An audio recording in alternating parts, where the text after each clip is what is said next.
Thin endometrium అంటే పల్చని గర్భసంచిలో మీరు PRP ఎలా యూజ్ చేస్తారు అనేది. సో చూడండి, నాకైతే చాలా మై పర్సనల్ ఫేవరెట్ పిఆర్పి అనేది. It's like a revolution you can say.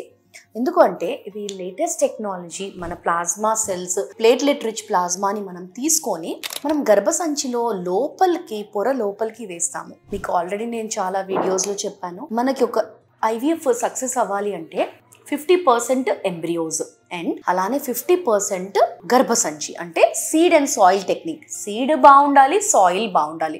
Soil అనేది మీ గర్భసంచి అండ్ సీడ్ అనేది విత్తనాలు, అదే మీ ఎంబ్రియో.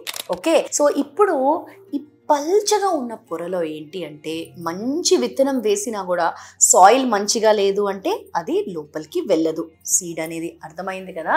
సో ఇప్పుడు ఆ వచ్చిన సాయిల్ని మనం ఎలా క్లీన్ చేసుకోవాలి? సో ఒకటి పిఆర్పి.